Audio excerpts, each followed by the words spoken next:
بسم اللہ الرحمن الرحیم۔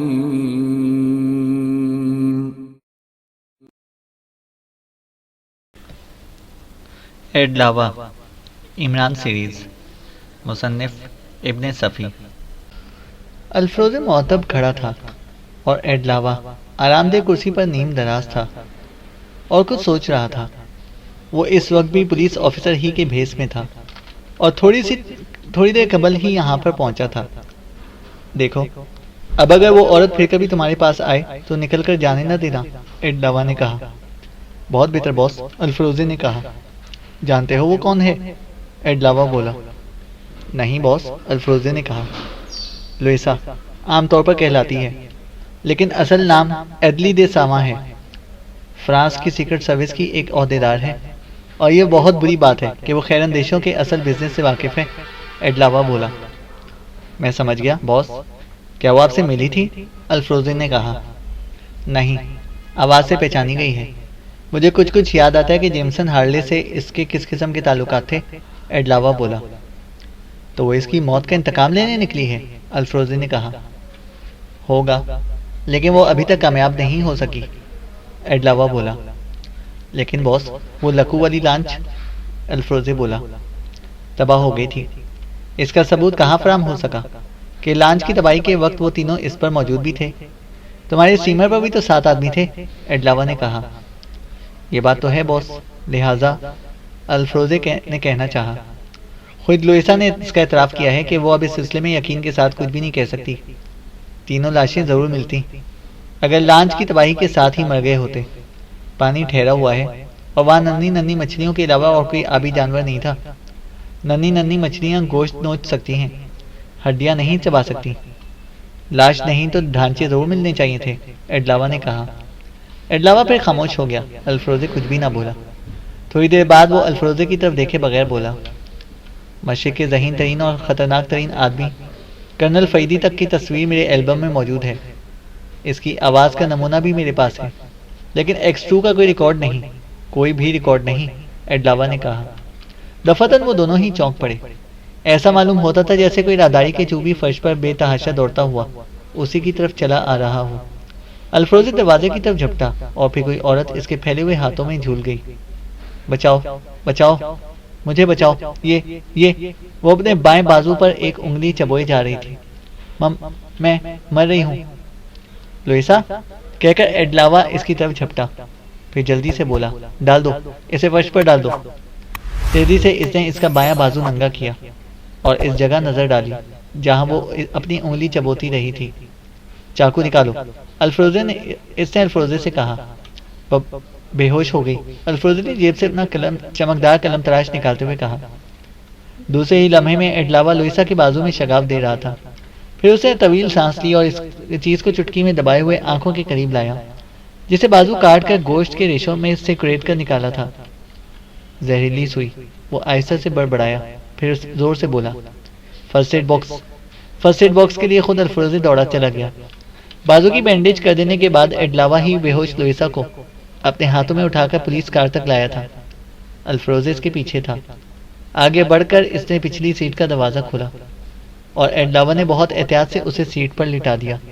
اس کے بعد خود اسی نے اسٹیئرنگ سنبھالا تھا اور گاڑی تیزی سے آگے بڑھ گئی تھی۔ الفروزے ورنکوں کی طرح منہ اٹھائے کھڑا رہ گیا۔ یہ سب کیا تھا جناب؟ اس نے اپنے نائب کی آواز سنی اور اس کی طرف مڑ کر بولا۔ وہی ہوم ڈپارٹمنٹ والی عورت تھی۔ خدا مہربان ہے کہ اوسٹا کا پولیس آفیسر پہلے ہی سے میرے پاس موجود تھا، ورنہ ہم اب بڑی مصیبت میں پڑ جاتے، الفروزے نے کہا۔ آخر بات کیا تھی؟ نائب کپتان نے کہا۔ قاتلانہ حملہ ہوا تھا اس پر، کسی نے زہریلی سوئی اس کے بازو میں پیوست کر دی تھی، الفروزے نے کہا۔ کیا مر گئی؟ نائب کپتان نے پوچھا۔ خدا جانے، چلو واپس چلو، الفروزے بولا۔ پھر 2 گھنٹے بعد الفروزے کو ٹرانسمیٹر پر اطلاع مل گئی کہ وہ ہوش میں تو آ گئی ہے، لیکن ہوش کی باتیں نہیں کر رہی۔ ڈاکٹروں کے خیال کے مطابق اگر 24 گھنٹوں کے اندر اس کی ذہنی حالت معمول پر نہ آئی تو ہمیشہ کے لیے پاگل ہو جائے گی۔ اتنی خوبصورت عورت کا یہ حشر؟ الفروزے نے ٹھنڈی سانس لی اور پرتشویش نظروں سے دروازے کی طرف دیکھنے لگا۔ جیمسن بری طرح بکھلایا ہوا نظر آتا تھا۔ دونوں کمروں کی ایک ایک چیز کو الٹ پلٹ کر رکھ دی تھی۔ میریانا شاید باغات کی طرف نکل گئی تھی۔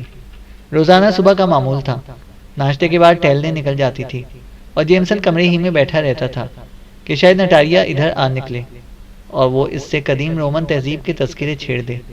وہ اپنی قوم کی عظمت رفتہ کی گن گایا کرتی تھی اور جیمسن اس طرح ہاں میں ہاں ملاتا کہ اس کی آنکھیں چمکنے لگتیں اور پھر وہ اس کا کچھ زیادہ ہی خیال رکھنے لگی تھی۔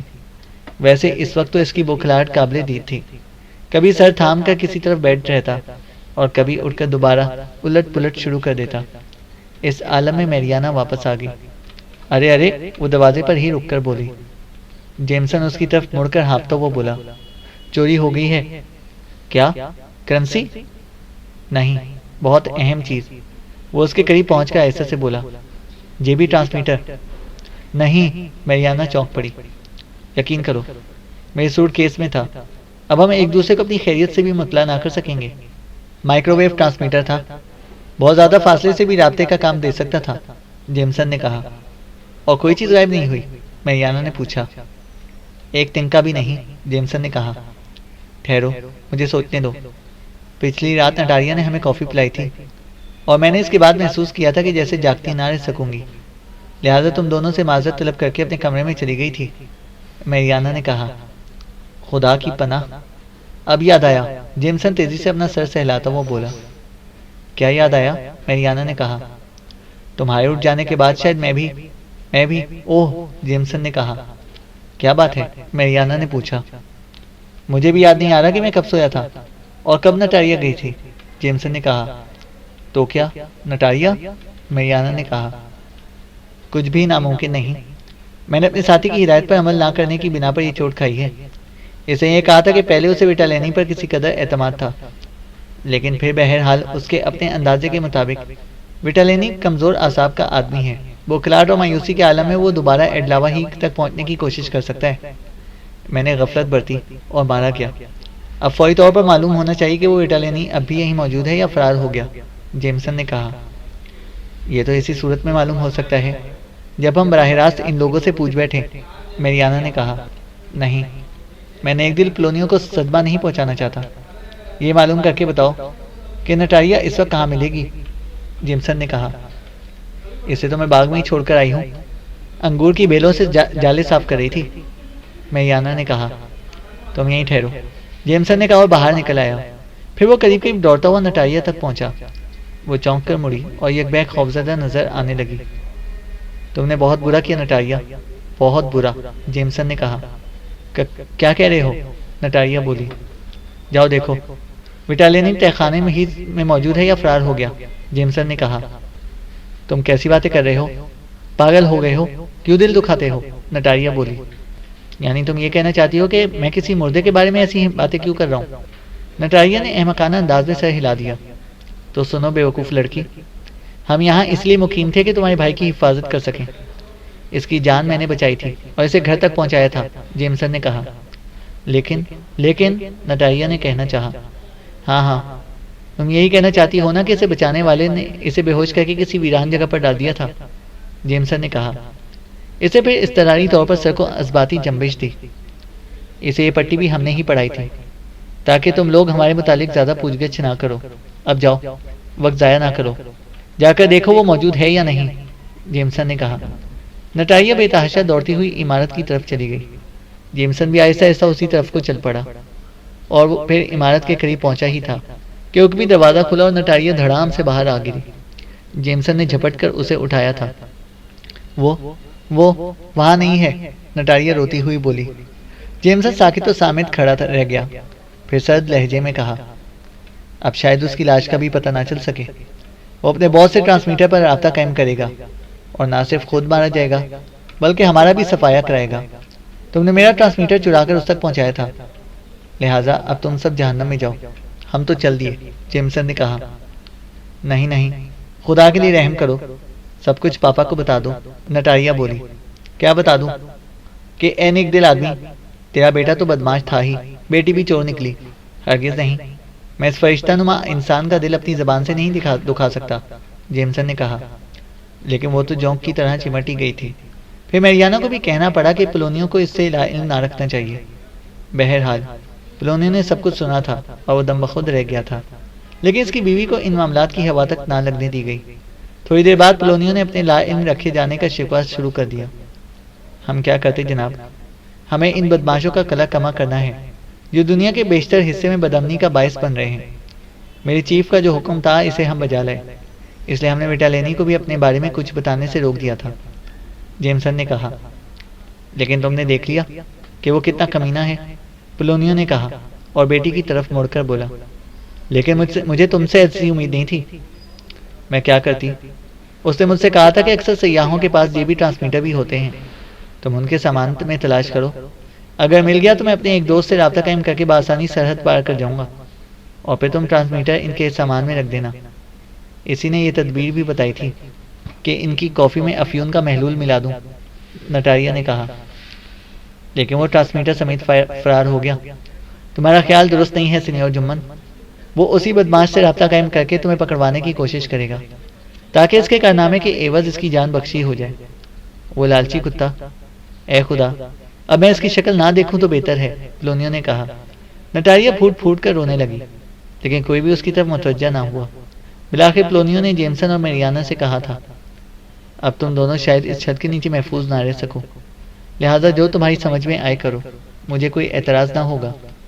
شکریہ، ہم یہی چاہتے تھے کہ فوری طور پر یہاں سے چلے جائیں، جیمسن نے کہا۔ پھر آدھے گھنٹے کے اندر ہی اندر پلونیو نے انہیں اپنی وین میں بٹھایا اور پوچھا تھا کہ وہ کہاں جائیں گے۔ اگر ممکن ہو تو گار لاٹے جھیل کے پاس لکڑی کے جھونپڑوں والی بستی تک، میریانا بولا۔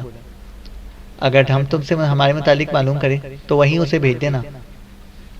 تمہیں یقین ہے کہ وہ وہاں پر محفوظ رہ سکو گے تم لوگ؟ پلونیو نے کہا۔ راستے میں اگر کوئی واقعہ پیش نہ آیا تو محفوظ ہی سمجھو، میریانا نے کہا۔ پھر سوچ لو، پلونیو بولا۔ اس کے علاوہ اور کوئی چارہ نہیں ہے، ہم اپنا ٹرانسمیٹر کھو بیٹھے ہیں، ورنہ اس سے مشورہ لے کر کچھ کرتے، اب تو خود ہی کچھ کرنا پڑے گا، میریانا بولی۔ خدا تمہاری حفاظت کرے۔ آخر وہ لوگ کون ہیں اور ایسا کیوں کر رہے ہیں؟ پلونیو نے پوچھا۔ لالچ، ہوس اور کیا کہا جائے محترم، جیمسن بولا۔ یقین کرو، اب مجھے وٹالینی کے مر جانے کا بھی ذرا برابر افسوس نہ ہوگا۔ مجھے بڑی بڑی رقومات بھیجتا تھا، اور جب میں کہتا تھا کہ کوئی ریڈیو آپریٹر تو اتنی کمائی نہیں کر سکتا، تو اس کا جواب ہوتا تھا کہ الگ سے ایک بزنس بھی کر رہا ہے۔ بہرحال اچھا ہی ہے کہ مر جائے۔ میری دانست میں اگر کوئی آدمی معاشرے کے لیے خطرناک ہو جائے تو اسی طرح گولی مار دینی چاہیے، جیسے میں مرغیاں جھپٹ لینے جانے والے گیدڑوں کو مار ڈالتا ہوں، پلونیو بولا۔ وہ دونوں کچھ نہ بولے۔ گاڑی دشوار گزار راستوں پر چل پڑی تھی۔ الفروزے کا ٹائپ سمجھ میں نہ آنے والا ہی کہا جا سکتا تھا، اسے کسی بات کی بھی پرواہ نہیں تھی۔ یہ ثابت ہو چکا تھا کہ اسٹیمر کو تباہ کر دینے والے خود غرق نہیں ہوئے تھے، اور شاید لوئیسا انہی کے ہاتھوں اس انجام کو پہنچی تھی، لیکن وہ اب بھی کھلے بندوں ٹریمیزوں کی تفریح گاہوں میں گھستا پھر رہا تھا۔ لوئیسا 2 دن سے اسی ذہنی اختلال کے عالم میں تھی، جس کے بارے میں ڈاکٹروں نے 24 گھنٹوں کی مدت کا تعین کیا تھا کہ اگر اس کے بعد بھی یہی کیفیت رہی تو وہ دائمی دیوانگی کا شکار ہو جائے گی۔ اور اب یہ بھی بات ثابت ہو چکی تھی کہ لوئیسا انہی لوگوں کے پیچھے تھی جنہوں نے جیمسن ہارلے کو ٹھکانے لگایا تھا، اور جیمسن ہارلے اس لیے مارا گیا تھا کہ اس نے ایکس2 کو ڈبل کراس کرایا تھا۔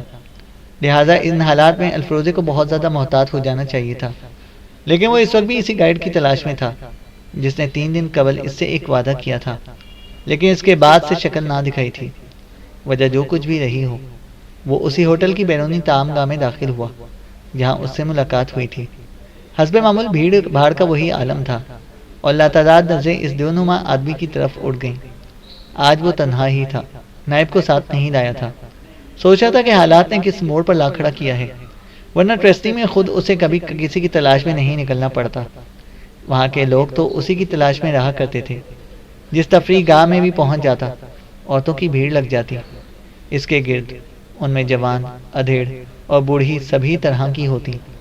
ایک طویل سانس اس کے پھیپھڑوں سے آزاد ہوئی، اور وہ ان عورتوں پر اچٹتی ہوئی سی نظر ڈالنے لگا جو اسے حیرت اور خوف سے دیکھی جا رہی تھی۔ ٹھیک اسی وقت اسے وہ گائیڈ بھی ایک جگہ نظر آیا، لیکن سامنے کے رخ پر نہیں تھا، اپنی میز پر تنہا ہی دکھائی دیا۔ الفروزے ایسا ایسا چلتا ہوا اس کے قریب پہنچا اور جلدی سے سامنے آ گیا۔ گائیڈ نے سر اٹھا کر دیکھا اور خوفزدہ سی آواز میں بولا، سینیور، وہ ہکلایا۔ اول درجے کے جھوٹے ہو، الفروزے کے سامنے والی کرسی پر بیٹھتا ہوا بولا اور اسے قہر آلود نظروں سے گھورتا رہا۔ میں کیا عرض کروں جناب، کوئی بھی جگہ اپنی جگہ سے ہلنے پر تیار نہیں۔ اسی شرمندگی کی بنا پر آپ کے بتائے ہوئے پتے پر حاضری نہیں دے سکا تھا۔ انہیں جہنم میں جھونکو، تم یوں ہی آ جاتے میرے پاس، الفروزے نے کہا۔ میں نے سوچا کیا منہ لے کر جاؤں گا، اسے پرتشویش نظروں سے چاروں طرف دیکھتے ہوئے کہا۔ تم کچھ پریشان نظر آتے ہو، کیا بات ہے، الفروزے نے کہا۔ آپ سے ملاقات کے بعد مجھ پر جو گزر رہی ہے بس میں ہی جانتا ہوں، گائیڈ نے کہا۔ کیا بات ہے، کسی ہچکچاہٹ کے بغیر بتاؤ۔ مسلسل 2 دن تک میرا تعاقب کیا گیا ہے، حالانکہ پہلے کبھی ایسا نہیں ہوا، گائیڈ نے کہا۔ اوہ، تم اس کی فکر نہ کرو، الفروزے بولا۔ کیسے نہ کروں جناب، یہی حال رہا تو میرے بزنس کا کیا ہوگا۔ میری موکلات میں فاحشہ اور بدنام عورتیں شامل نہیں ہیں، باعزت بزنس کرتا ہوں، گائیڈ نے کہا۔ ٹھیک ہے، ضرور تمہارا تعاقب کیا گیا ہوگا، لیکن تمہاری اپنی وجہ سے نہیں، بلکہ اس کی وجہ میں خود ہوں، الفروزے نے کہا۔ میں نہیں سمجھا جناب، گائیڈ نے کہا۔ میں ڈان الفروزے ہوں، الفروزے نے کہا۔ جی ہاں، آپ کے کارڈ پر یہی تحریر تھا، گائیڈ نے کہا۔ جانتے ہو ڈان الفروزے کون ہے، الفروزے نے پوچھا۔ یہ تو میں نہیں جانتا، آپ نے اپنے بارے میں بتایا ہی نہیں تھا، اور میں اسے بدتمیزی تصور کرتا ہوں کہ خود ہی پوچھ بیٹھوں۔ اگر آپ مناسب سمجھے تو بتا ہی دیں گے، گائیڈ نے کہا۔ میں اس اسٹیمر کا کپتان ہوں جو ٹریسٹی کے قریب دھماکوں سے تباہ ہو کر غرق ہو گیا تھا۔ اب میں ان حرامزادوں کو کیا کہوں جنہوں نے اصل مجرموں کا پتہ لگانے کی بجائے میری نگرانی شروع کر دی ہے، الفروزے نے کہا۔ اے خدا تیرا شکر ہے، گائیڈ طویل سانس لے کر بولا۔ کیا مطلب، الفروزے نے اسے تیز نظروں سے دیکھ کر پوچھا۔ اچھا ہی ہوا کہ نہ آپ کسی تک پہنچ سکے اور نہ کوئی آپ تک پہنچ سکی۔ ارے اس کی گھرانے کا تو ستیہ ناش ہی ہو کر رہ جاتا ایسے حالات میں، گائیڈ نے کہا۔ ٹھیک کہتے ہو، الفروزے نرم لہجے میں بولا۔ اچھا ہی ہوا، میں بھی اسے پسند نہیں کرتا کہ میری وجہ سے کسی کو اس قسم کا نقصان پہنچے۔ تم ٹریسٹی کے کسی آدمی سے پوچھ لینا کہ وہاں میری کیا حیثیت ہے، کس طرح مجھے عورتیں گھیرے رہتی تھیں اور ہر ایک میری منتظر رہتی تھی کہ میں کب اسے الگ چلنے کا اشارہ کرتا ہوں۔ یہاں تو سب میری شکل ہی دیکھ کر دور بھاگتے ہیں، الفروزے نے کہا۔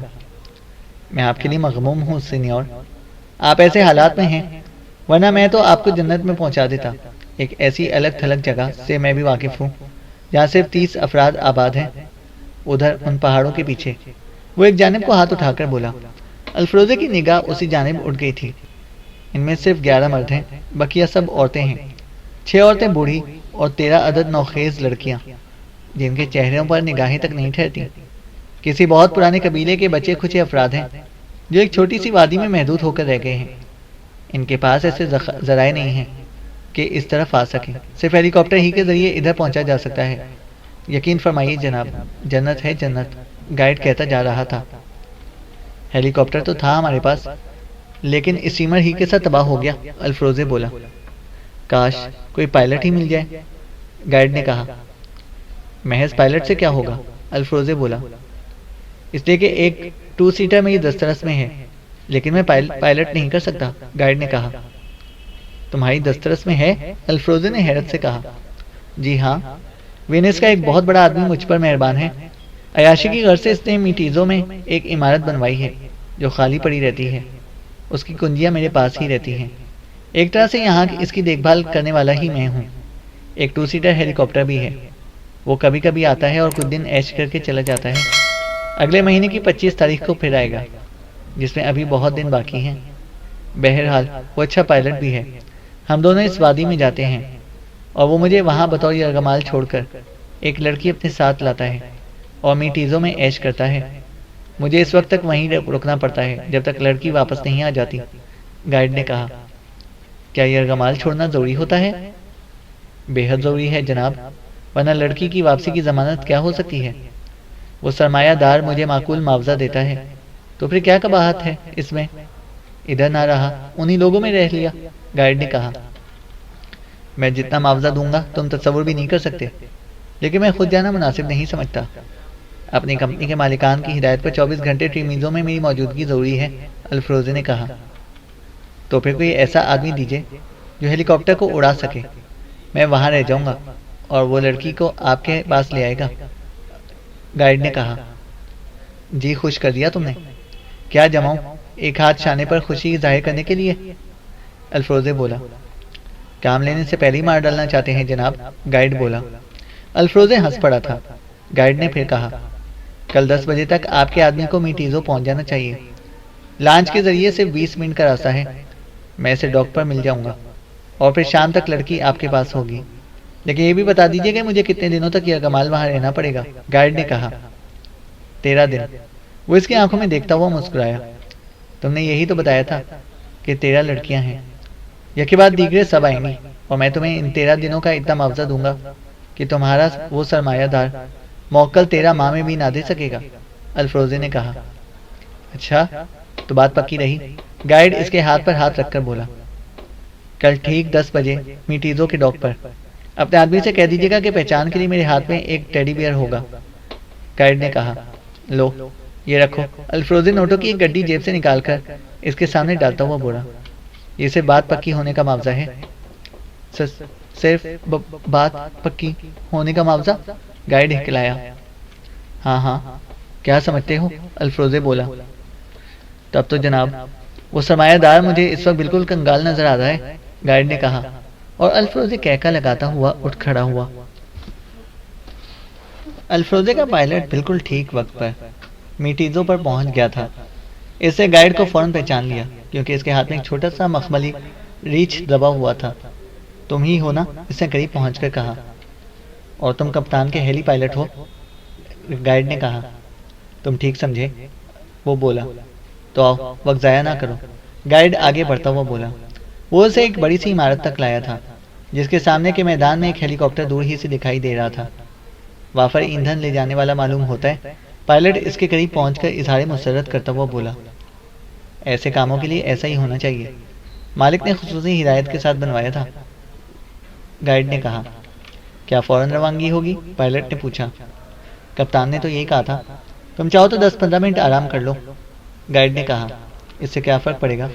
چلو چلتے ہیں. کدھر چلنا ہے؟ پائلٹ بولا. بس شمال کی طرف. پھر جہاں میں جو اینگل بتاؤں اس کے مطابق چلتے رہنا. گائیڈ بولا. لاسل کی نظام ٹھیک ہے؟ پائلٹ نے کہا. چیک کر لو. مجھے تو یہ سب نہیں آتا. گائیڈ بولا.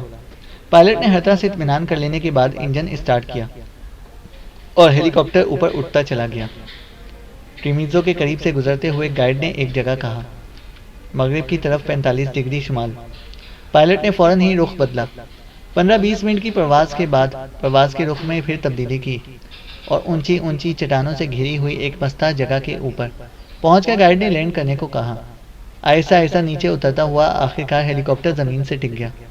گائیڈ نے انجن بند کر دینے کا اشارہ کیا اور خود نیچے کود کر اتر گیا. اس کے بعد اسے پائلٹ کو بھی اترنے کا اشارہ کیا. جب وہ نیچے اتر آیا تو گائیڈ نے کہا. 10 منٹ 47 سیکنڈ. اس کے بعد تھوڑی دور پیدل چلنا پڑے گا.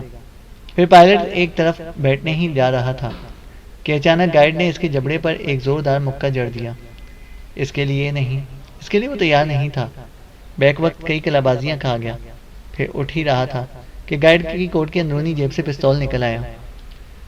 کیا مطلب ہے تمہارا؟ پائلٹ غصیلے انداز میں چیخا. میں تم سے کچھ پوچھوں گا نہیں بلکہ تمہیں بہت کچھ بتانا چاہتا ہوں. گائیڈ بولا. تم کون ہو؟ پائلٹ یک بیک خوفزدہ نظروں سے کہنے لگا. تمہارے اسٹیمر کی تباہی کا ذمہ دار. گائیڈ بولا. لیکن پائلٹ نے کہنا چاہا. کچھ مت بولو. جو میں کہہ رہا ہوں اسے سنو. میں تم لوگوں کا دشمن نہیں ہوں. تمہاری زندگیاں تو میری مٹھی میں تھیں. اسٹیمر تو اس وقت بھی تباہ ہو سکتا تھا جب تم سب ٹریسنی سے بہت دور گہرے پانی میں ہوتے. الفروزے کو اس وقت بھی ختم کر سکتا تھا جب اس سے معاملات طے کر رہا تھا. غالباً تمہیں وہ عورت تو یاد ہوگی جو تمہاری قیامگاہ میں گھس کر پاگل ہو گئی تھی. شاید تمہیں علم ہو کہ اس کے ایک بازو میں ایک زہریلی سوئی تھی. گائیڈ نے کہا. پائلٹ نے متحیرانہ انداز میں اسے دیکھا. وہ خواہ مخواہ بیچ میں آکودی تھی. گائیڈ بولا. حالانکہ اس کا ان معاملات سے کوئی تعلق نہیں تھا. اس کے بازو سے نکالی جانے والی سوئی جان لیوا بھی ہو سکتی تھی لیکن میں نے اسے گوارا نہیں کیا. صرف تھوڑی سی سزا دے دی. 2-3 ماہ میں خود بخود ٹھیک ہو جائے گی. وہ تمہارے باس کو ہمارے متعلق کچھ بتانا چاہتی تھی. تم سوچ رہے ہوگے کہ آخر ہم کون ہیں. اچھا یہ بھی سن لو. ہمارا تعلق اسی ملک کے وفاداروں میں سے ہے جہاں کے لیے تم لوگ اسلحہ اسمگل آؤٹ کرنا چاہتے تھے، گائیڈ کہہ رہا تھا۔ پائلٹ کچھ بھی نہ بولا، گائیڈ کہتا رہا، تم لوگ خود اپنے آدمیوں کے لیے کتنے درندے ہو، یہ بھی مجھے سے پوچھو۔ تم نے ان زخمیوں تک کو مار کر دفن کر دیا جو ٹریسنی پارک کی فائرنگ میں زخمی ہوئے تھے، اور جہاز کے ساتھ غرق ہو جانے کی کہانی گڑھ ڈالی، لیکن ادھر دیکھو، ہم نے ریڈیو آفیسر وٹالینی تک کو مرنے نہیں دیا۔ اچانک پائلٹ پھوٹ پھوٹ کر رونے لگا، دونوں ہاتھوں سے منہ چھپایا اور گھٹنوں کے بل گر کر روتا رہا۔ میں جانتا ہوں کہ ابھی تمہارا ضمیر مردہ نہیں ہوا، تم مجبور ہو، تمہیں شاید بلیک میل کر کے اس دھندے میں لگایا گیا ہے، گائیڈ نے کہا۔ یہی بات ہے، یہی بات ہے، پائلٹ سسکیاں لیتا ہوا بولا۔ ہم نے وٹالینی کو بھی مرنے نہیں دیا، وہ ہمارے پاس محفوظ ہے۔ اس وقت اسٹیمر پر کوئی بھی نہیں ہے جب وہ تباہ ہوا تھا، ورنہ ہونا تو یہی چاہیے تھا کہ تم سبھی غرق ہو جاتے، گائیڈ بولا۔ میری سمجھ میں نہیں آتا کہ میں کیا کروں، پائلٹ بولا۔ مجھے صرف ایڈلاوا سے غرض ہے، اسے مار ڈالنا چاہتا ہوں، اس کے علاوہ کسی کے جسم پر ہلکی سی خراش بھی برداشت نہیں کروں گا، گائیڈ بولا۔ خدا کی قسم میں نہیں جانتا کہ وہ کہاں ہے، پائلٹ بے ساختہ بولا۔ پوائنٹ نمبر 12 سے واقف ہو، گائیڈ نے کہا۔ ادھر کے سارے پوائنٹ سے آگاہ ہوں، دوسرے کسی ریجن کے کسی پوائنٹ سے واقف نہیں، پائلٹ نے کہا۔ اچھا تو مجھے پوائنٹ نمبر 12 تک لے چلو، گائیڈ نے کہا۔ ضرور لے چلوں گا، تم نے میری آنکھیں کھول دی ہیں۔ ان 6 آدمیوں میں سے کوئی بھی نہیں مرا تھا، سب زخمی تھے، لیکن الفروزے کے حکم سے انہیں موت کے گھاٹ اتار دیا گیا اور ان کی لاشیں ضائع کر دی گئیں۔ ہم سبھی اس کے لیے تیار نہیں تھے، لیکن مجبوری تھی، ہم بھی کسی نہ کسی طرح موت کے گھاٹ اتار دیے جاتے، پائلٹ نے کہا۔ میں سمجھتا ہوں، چلو اٹھو، گائیڈ نے پستول جیب میں رکھتے ہوئے کہا۔ اس کے بعد میرا کیا حشر ہوگا، پائلٹ نے پوچھا۔ تم جو چاہو، گائیڈ بولا۔ میں واپس نہیں جانا چاہتا، یا تو تم مجھے مار ڈالو یا آزاد کر دو، جدھر سینگ سمائیں گے چلا جاؤں گا، پائلٹ نے کہا۔ آزاد ہی کر دوں گا، بے وجہ مار ڈالنا میرا شیوا نہیں ہے، اس وقت جان سے مارتا ہوں جب خود میری زندگی خطرے میں پڑ جائے، گائیڈ بولا۔ وہ ہیلی کاپٹر میں آ بیٹھے اور پرواز دوبارہ شروع ہو گئی۔ پائلٹ اب اپنی مرضی سے چل رہا تھا۔ میرا خیال ہے کہ کسی ایسی جگہ پر لینڈ کرنا جہاں سے ہم پیدل جا سکیں اور اسے کانوں کان خبر نہ ہو، گائیڈ نے پائلٹ سے کہا۔ پوائنٹ نمبر 12 کے ہیلی پیڈ کے علاوہ کہیں بھی لینڈ نہ کر سکیں گے، اور وہاں سے کچھ دور پیدل چل کر عمارت تک پہنچ سکیں گے، وہاں صرف باس ہی ہوتا ہے اور عمارت کی دیکھ بھال کے لیے ایک گونگا اور بہرا آدمی ہے، پائلٹ نے کہا۔ وہ تمہیں پہچانتا ہے، گائیڈ نے پوچھا۔ ادھر کے سارے پوائنٹس کے نگران مجھے پہچانتے ہیں، ان پوائنٹس کا علم صرف مجھے اور الفروزے کو ہے، لیکن میں اسے لا علم رکھا جاتا ہوں کہ باس کب کہاں ہوگا، صرف الفروزے اس کی قیامگاہ سے واقف ہوتا ہے، پائلٹ نے کہا۔ اچھا تو تم ایسا کرنا کہ ہیلی کاپٹر سے اتر کر جس طرح میں کہوں اسی طرح میرے ہاتھ پشت پر باندھ دینا اور ہم عمارت کی طرف چلے جائیں گے۔ وہاں پہنچ کر اپنے باس سے کہنا کہ الفروزے کا ٹرانسمیٹر خراب ہو گیا ہے، اس لیے اس نے اس آدمی کو براہ راست آپ کے پاس بھجوا دیا ہے، اسے اس وقت تک زندہ رکھنا ہے جب تک الفروزے کا پیغام آپ تک نہ پہنچ جائے، کیا سمجھے، گائیڈ نے کہا۔ سمجھ گیا، پائلٹ بولا۔ بس پھر میں سمجھ بوجھ لوں گا، گائیڈ نے کہا۔ اوکے باس، پائلٹ ہنس کر بولا۔ تھوڑی دیر بعد ہیلی کاپٹر نے لینڈ کیا اور پائلٹ نے سیٹ ہی پر بیٹھے بیٹھے گائیڈ کی ہدایت کے مطابق اس کے ہاتھ پشت پر باندھنا شروع کر دیا، کسی مخصوص قسم کی بندش تھی۔ پھر ہیلی کاپٹر سے اتر کر وہ اسے ایک جانب لے چلا تھا۔ گائیڈ نے آہستہ سے کہا، اپنے تیور ایسے ہی رکھو جیسے سچ مچ گرفتار کر کے لائے ہو۔ دفتن پائلٹ چلتے چلتے رک کر بولا، اگر یہ اسکیم تھی تو زبردست غلطی ہوئی ہے۔ کہو کیا بات ہے، گائیڈ بولا۔ مانا کہ کپتان کا ٹرانسمیٹر خراب ہو گیا ہے، لیکن یہاں کے ہیلی پیڈ پر اترنے سے قبل مجھے ہیلی کاپٹر کے لاسلکی ذریعے سے باس کو آگاہ کر دینا چاہیے تھا، پائلٹ نے کہا۔ اچھا تو پھر، گائیڈ بولا۔ یہ چیز اسے شبہ میں مبتلا کر سکتی ہے، پائلٹ نے کہا۔ کیا یہ ہیلی پیڈ اس کی رہائش گاہ سے اتنا ہی قریب ہے کہ وہ ہیلی کاپٹر کی آواز سن سکا ہوگا، گائیڈ نے کہا۔ یقیناً جناب، پائلٹ نے کہا۔ اچھا تو پھر اگر یہ واقعہ خلاف معمول ہے تو وہ ہیلی پیڈ کی طرف آنے کے لیے نکل کھڑا ہوا ہوگا، گائیڈ بولا۔ لازمی بات ہے، پائلٹ نے کہا، لہٰذا یہیں کہیں چھپ کر کچھ دیر انتظار کر لیں، گائیڈ نے کہا۔ یہی مناسب ہوگا جناب، پائلٹ نے کہا، اور وہ ایک بڑے سے پتھر کی اوٹ میں ہو گئے۔ پائلٹ اپنی کرائی کی گھڑی کی طرف دیکھے جا رہا تھا، لیکن 10 منٹ گزر جانے کے باوجود بھی کوئی ادھر سے نہ گزرا۔ پھر وہ بڑبڑایا، ناممکن، قطعی ناممکن۔ میں نہیں سمجھا، گائیڈ اسے غور سے دیکھتا ہوا بولا۔ وہ پوائنٹ نمبر 12 میں نہیں ہے، ورنہ اتنی دیر نہ لگتی، اور وہ گونگا اور بہرا آدمی تو خیر سننے کی صلاحیت ہی نہیں رکھتا۔ گائیڈ نے کہا، اچھا تو اب چلو، دیکھا جائے گا۔ میری دانست میں اب اس کی ضرورت نہیں رہی کہ آپ کے ہاتھ پشت پر بندھے رہیں۔ وہ گونگا اور بہرا آدمی وحشی درندہ ہے، کم از کم میرے بس کا تو روک نہیں ہے۔ پائلٹ بولا، اچھی بات ہے، تو یہ کر لو۔ گائیڈ نے کہا اور اس کے دونوں ہاتھ خود بخود آزاد ہو گئے۔ رسی آپ ہی کھول کر نیچے گر گئی۔ پائلٹ متحیر رہ گیا اور گائیڈ چہک کر بولا، یہ اس بندش کا کمال ہے۔ پھر وہ دوبارہ چل پڑے تھے۔ فاصلہ جلد ہی طے ہو گیا۔ چوبی عمارت سامنے تھی۔ وہ آگے بڑھتے رہے۔ دروازہ کھلا ہوا تھا۔ بے دھڑک اندر داخل ہوئے۔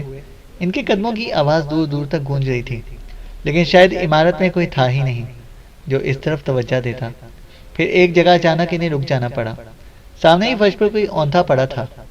گائیڈ نے جھپٹ کر اسے سیدھا کیا ہی تھا کہ پائلٹ بوکھلا کر بولا، بیٹا لینی لیکن تم نے تو کہا تھا۔ میں نے ٹھیک کہا تھا، گائیڈ اس پر جھکتا ہوا بولا، لیکن اب اس کی گردن کی ہڈی ٹوٹ چکی ہے اور میرے سوالات کے جوابات نہیں دے سکے گا، بدبخت آدمی۔ اور پھر وہ اچھل کر سیدھا کھڑا ہوا اور چاروں طرف دیکھنے لگا تھا۔ اس کا پستول بھی ہولسٹر سے نکل آیا تھا۔ کیا بات ہے؟ پائلٹ قریب آ کر ہکلایا، کہیں ہم پھنس تو نہیں گئے؟ یا سچ مچ وہ اسے مار ڈالنے کے بعد فرار ہو گیا؟ کیونکہ پوائنٹ نمبر 12 کا نام میں نے اسی کی زبانی سنا تھا، اور شاید اسی نے بتایا تھا کہ پوائنٹس کا علم تمہارے یا الفروزے کے علاوہ اور کسی کو بھی نہیں۔ خداوند، میرے ساتھی اب خطرے میں ہوں گے، گائیڈ کہہ رہا تھا۔ اگر وہ اس پوائنٹ کو خالی کر گیا ہے تو ابھی معلوم ہوا جاتا ہے، پائلٹ بائیں جانب مڑتا ہوا بولا۔ گائیڈ اس کے پیچھے چل رہا تھا۔ ایک کمرے میں داخل ہو کر پائلٹ بولا، بلا شبہ پوائنٹ نمبر 12 ویران ہو چکا ہے، یہ دیکھو۔ اسے سامنے والی دیوار کی طرف اشارہ کیا تھا۔ کیا دیکھوں؟ گائیڈ نے کہا، اس دیوار پر لاسلکی کے آلات نصب رہتے ہیں جنہیں نکال کر لے گیا ہے۔ اس کا مطلب یہی ہوا کہ اب یہ پوائنٹ ہمیشہ کے لیے ویران ہو گیا ہے۔ پائلٹ نے کہا، اوہ دھوکے باز، وٹالینی آخر تو مارا گیا؟ گائیڈ کراتا ہوا بولا۔ دروازے کی طرف مڑا تھا، پھر یک بیک اس نے دوڑنا شروع کر دیا۔ پائلٹ اس کے پیچھے دوڑ رہا تھا۔ عمارت سے نکل کر وہ ہیلی پیڈ کی طرف دوڑتے چلے جا رہے تھے۔ گائیڈ کی رفتار خاصی تیز تھی، لیکن پائلٹ کا برا حال ہو رہا تھا۔ ہیلی پیڈ تک پہنچتے پہنچتے وہ بے دم ہو کر گر پڑا اور گائیڈ کو آواز دی تھی۔ گائیڈ پلٹ کر دوڑتا ہوا اس کے قریب پہنچا اور جھک کر اسے کسی ننھے بچے کی طرح اٹھایا اور کاندھے پر ڈال کر پھر ہیلی کاپٹر کی طرف دوڑنے لگا۔ اسے اس بار دوسری سیٹ پر ڈالا اور خود پائلٹ کرنے لگا۔ انجن جاگا تو پنکھا گھومنے لگے اور پھر وہ تیزی سے فضا میں بلند ہوتا چلا گیا۔ خود پائلٹ سیٹ پر پڑا بری طرح ہانپے جا رہا تھا۔ ہیلی کاپٹر کی رفتار خاصی تیز تھی اور گائیڈ اسے پائلٹ کرتے ہوئے فنی مہارت کا ثبوت دے رہا تھا۔ پائلٹ خاموشی سے اسے دیکھتا اور ہانپتا رہا۔ میں اب لکو کی طرف جا رہا ہوں، میرے ساتھی سخت خطرے میں ہیں۔ وٹالینی نے تو اپنے باپ کو بھی دھوکہ دیا، اس نے اپنی گردن بچا لینے کے لیے میرے اور میرے ساتھیوں کے بارے میں تمہارے باس کو اطلاع دی ہوگی، لیکن تم نے دیکھا کہ پہلے خود ہی مار ڈالا گیا، گائیڈ زور سے بولا۔ پائلٹ کچھ بھی نہ بولا۔ ایسا معلوم ہوتا تھا جیسے گنگ ہو گیا ہو۔ ہیلی کاپٹر کی رفتار تیز سے تیز تر ہوتی جا رہی تھی اور گائیڈ کی آنکھیں چنگاریاں برسا رہی تھیں۔ چینل کو سبسکرائب کریں اور بیل آئیکن کو پریس کریں تاکہ ہماری ہر اپڈیٹ آپ کو بر وقت مل سکے۔